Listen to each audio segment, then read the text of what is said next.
Now we will continue from a leaf to the stem and the tassel. Let's get closer. I like to make a last slip stitch on my leaf and then go with my chains. That's 5.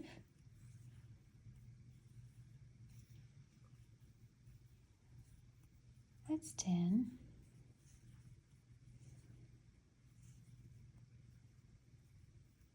15.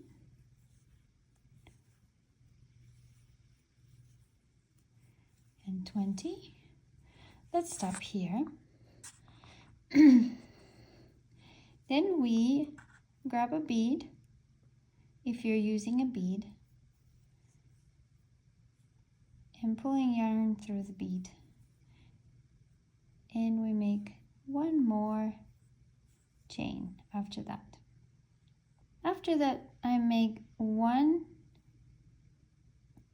more chain and I'm pulling the yarn for about 2 to 3 inches long. And then I start wrapping or folding yarn by holding it between my thumb and any other finger. Like this is probably easier.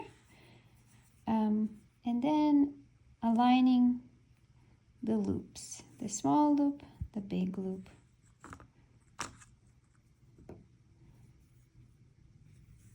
Small loops closer to the chain, and big loops are going to be my tassel.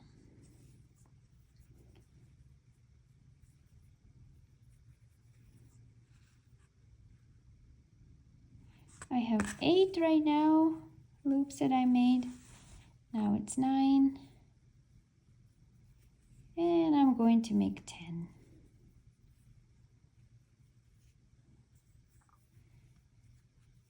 Now I'm holding this tight and I'm going to wrap my yarn several times around.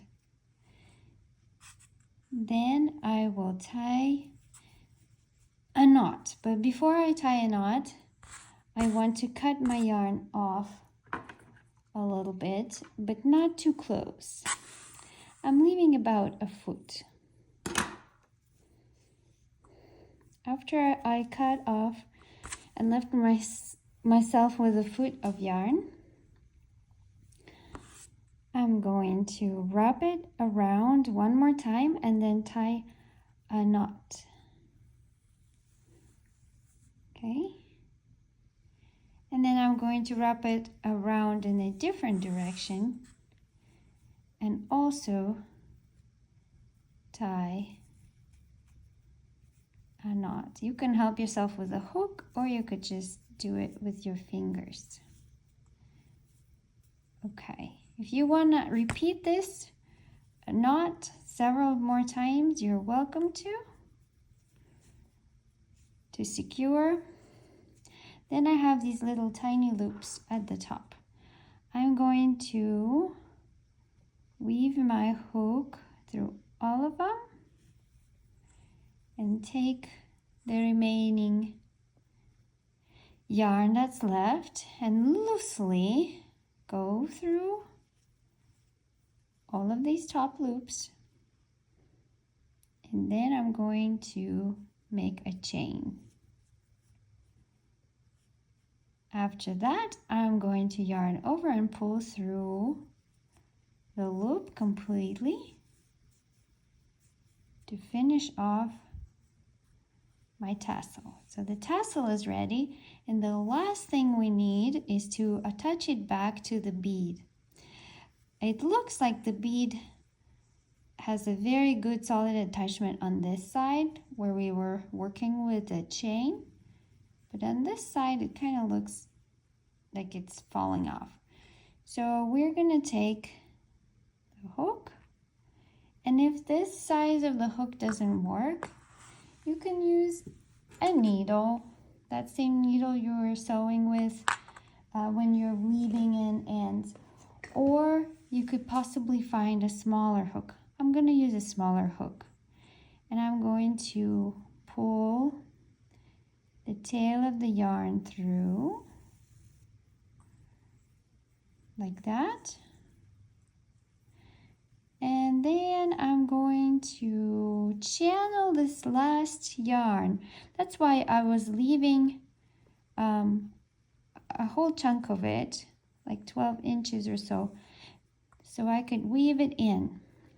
And so I'm channeling this last tail of yarn into that big knot that we were wrapping around the yarn, and do it carefully, not to tighten anything in places that you don't want.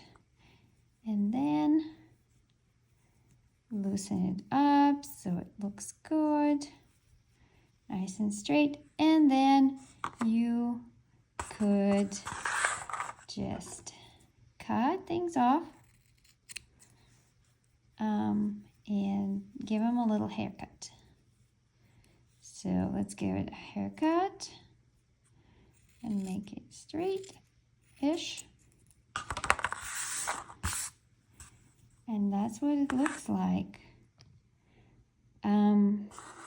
So let me move out my garbage here and my tools. But this is what the tassel can look like. If you don't like this look, you can bring the knot closer and it will be more tidy. So this is your leaf and this is your tassel. What you have left to do is grab a needle and channel this yarn right through the stitches in a couple of directions, and then you can chop it off and then you're done.